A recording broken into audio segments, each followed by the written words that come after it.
Senator Palwasha Khan کی حکومتی نظام اور اداروں کی کارکردگی پر شدید تنقید، کہا طاقتور افراد کو کوئی نہیں ہٹا سکتا۔ عوامی نمائندوں کی بھی اس ملک میں کوئی حیثیت نظر نہیں آتی۔ آج تیسرا دن ہے مگر ذمہ دار اپنی جگہ پر موجود ہیں۔ معلوم نہیں یہ کس ضمیر کے ساتھ بیٹھے ہیں۔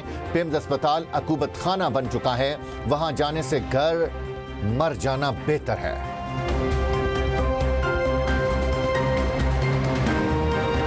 پیمز میں ننھے پھولوں کی ہلاکت کا دل خراش واقعہ۔ تحقیقاتی رپورٹ کے مطابق ریسکیو ٹیم کو رکاوٹوں کا سامنا کرنا پڑا۔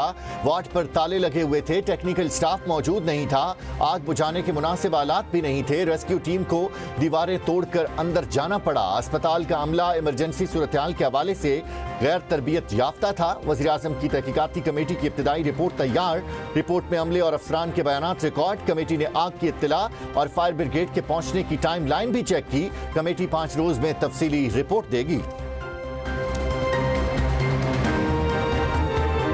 وفاقی وزیر طارق فضل چودھری کی پیمز آمد، متاثرہ خاندانوں میں امدادی چیک تقسیم کیے، کہا غفلت کے ذمہ داروں کا تعین اور ان کے خلاف کارروائی میں کوئی تاخیر نہیں ہوگی۔ حکومت متاثرہ خاندانوں کے دکھ میں برابر شریک ہیں۔ پیمز میں المناک واقعے پر غم کا ماحول ہے۔ وزیراعظم کی جانب سے اعلان کردہ 50 لاکھ روپے متاثرہ ماؤں کے اکاؤنٹس میں جمع ہوں گے۔ بچے جھلسنے سے نہیں بلکہ وارڈ میں دھواں بھرنے اور دم گھٹنے کے باعث جاں بحق ہوئے۔ بچوں کی شناخت کے لیے DNA کرانے کی ضرورت نہیں پڑی۔ تمام بچے قابل شناخت ہیں۔ بازو پر موجود ماؤں کے نام کے ٹیگ سے شناخت ہوئی۔ نون لیگ کے بیرسٹر افتخار گیلانی 30 ووٹ لے کر آزاد کشمیر کے 17ویں وزیر اعظم منتخب۔ پیپلز پارٹی کے مختار عباسی کو 14 ووٹ ملے۔ بیرسٹر افتخار گیلانی نے حلف اٹھا لیا۔ آزاد کشمیر قانون ساز اسمبلی سے خطاب میں مقبوضہ کشمیر میں بھارتی دہشت گردی کی مذمت، کہا پاکستان اور کشمیر ایک دوسرے کے بغیر ادھورے ہیں۔ بیرسٹر افتخار گیلانی کا سرحدوں پر چوکس کھڑے، افواج پاکستان کے جوانوں کو سلام۔ وزیر اعظم شہباز شریف کی بیرسٹر افتخار گیلانی کو وزیر اعظم منتخب ہونے پر مبارکباد۔ وزیراعظم کی FBR اصلاحات کا تھرڈ پارٹی آڈٹ یقینی بنانے کی ہدایت۔ FBR اصلاحات پر ہفتہ وار جائزہ اجلاس میں کہا کہ ملک کی ترقی کے لیے ٹیکس نظام میں اصلاحات نافذ کر رہے ہیں۔ ٹیکس چوری، اسمگلنگ اور غیر قانونی کاروبار کے خلاف کارروائیاں مزید تیز کی جائیں۔ ڈیجیٹلائزیشن، پیروار کی نگرانی اور خودکار نظام اصلاحات کے اہم ستون ہیں۔ پاکستان اور سعودی عرب اسٹریٹجک شراکت دار ہیں۔ دونوں ممالک کو اب اقتصادی اور زرعی شعبوں میں تعاون کے فروغ پر خصوصی توجہ دینی چاہیے۔ مکہ مشترکہ دفاعی معاہدے نے تینوں ممالک کو مزید قریب لانے کے ساتھ خطے میں اتحاد اور امن کا پیغام دیا۔ وزیر اعظم شہباز شریف کی سعودی عرب کے وزیر ماحولیات انجینئر عبدالرحمان سے گفتگو۔ ملاقات میں دفاعی تعاون کے بعد اقتصادی اور زرعی شراکت داری کو نئی سطح پر لے جانے پر اتفاق۔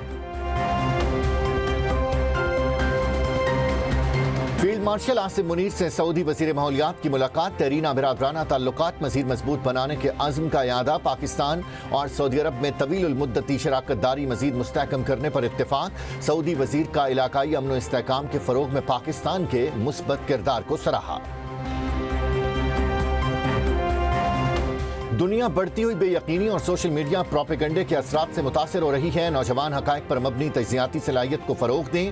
فیلڈ مارشل عاصم منیر کی ہارورڈ بزنس اسکول کے طلباء کے وفد سے گفتگو۔ فیلڈ مارشل کا نوجوانوں کے لیے تعلیم، ہنرمندی، کاروباری صلاحیتوں اور حقائق پر مبنی تجزیے کی اہمیت پر زور۔ پاک فوج کویتی مسلح افواج کی تربیت اور سرحدی دفاع میں معاونت کرے گی۔ وزیر دفاع خواجہ آصف اور کویتی وزیر دفاع شیخ عبداللہ نے معاہدے پر دستخط کیے۔ معاہدے سے فوجی تعاون کے فریم ورک کو مزید وسعت ملے گی۔ کویت کے وزیر دفاع شیخ عبداللہ کی قیادت میں اعلیٰ سطح کے دفاعی وفد کی GHQ میں فیلڈ مارشل سید عاصم منیر سے ملاقات۔ ادارہ جاتی روابط اور دفاعی تعاون کو مزید وسعت دینے کے عزم کا اعادہ۔ نیپال اور تبت میں تباہ کن سیلاب سے 547 ہلاکتوں کی تصدیق۔ 500 سیاحوں سمیت 1000 سے زائد افراد لاپتہ۔ وزیر اعظم شہباز شریف کا نیپال کے وزیر اعظم کو ٹیلی فون۔ سیلاب اور لینڈ سلائیڈنگ سے قیمتی جانوں کے ضیاع پر اظہار افسوس، ہر ممکن تعاون اور امداد کی پیشکش، کہا پاکستان امدادی سرگرمیوں میں معاونت کے لیے ہنگامی امدادی سامان بھیج رہا ہے۔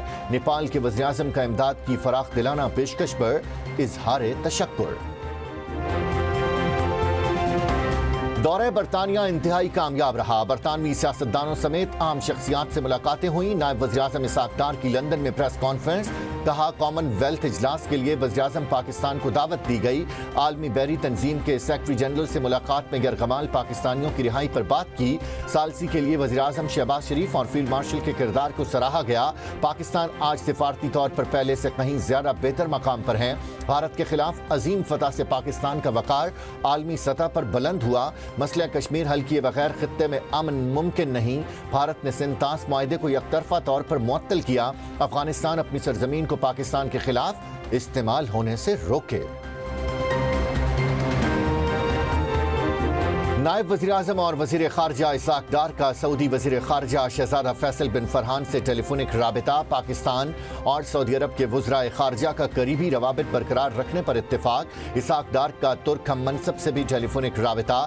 R4 وزرائے خارجہ کی آئندہ ملاقات پر گفتگو۔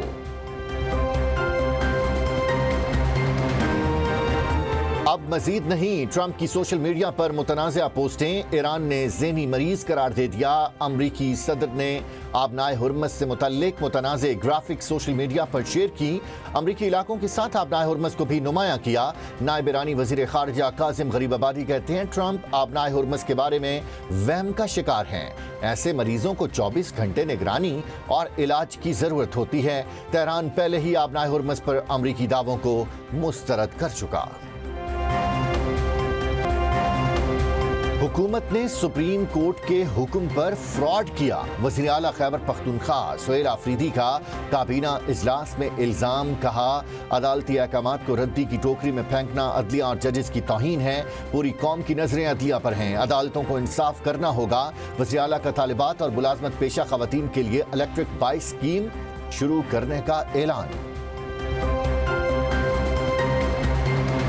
میر رضا قتل کیس میں کمیشن بغیر دباؤ کام کرے گا۔ جسٹس عمر سیال نے جوڈیشل کمیشن کے اجلاس میں کہا کمیشن کی مدت کے دوران وزیر اعلیٰ سمیت کسی سے ملاقات نہیں کروں گا۔ تحقیقات کرنا کمیشن کا کام نہیں، ہم صرف غلطیوں کی نشاندہی کریں گے۔ اہل خانہ کی جانب سے دائر درخواست کا کمیشن سے کوئی تعلق نہیں۔ کمیشن نے والدین کے بیانات ریکارڈ کر لیے ہیں۔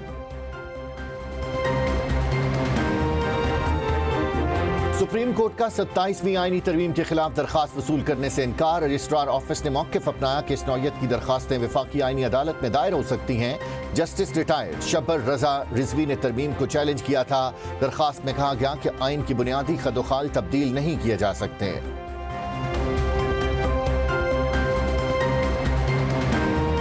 پیٹرولیم لیوی کے خلاف جماعت اسلامی کا 3 ستمبر کو ملک گیر ہڑتال کا اعلان۔ مطالبات نہ ماننے پر اسلام آباد آنے کا اندیا۔ لاہور میں دھرنے کے شرکاء سے خطاب میں حافظ نعیم الرحمان نے کہا کہ ہمارے دھرنے 25 کروڑ عوام کے حقوق کے لیے ہیں۔ حکمرانوں نے سارا بوجھ عوام پر ڈال رکھا ہے۔ پمز میں پھول جیسے بچے حکمرانوں کی نااہلی کا نشانہ بنے۔ بچوں کی اموات کرپشن اور نااہلی کے باعث ہوئی ہیں۔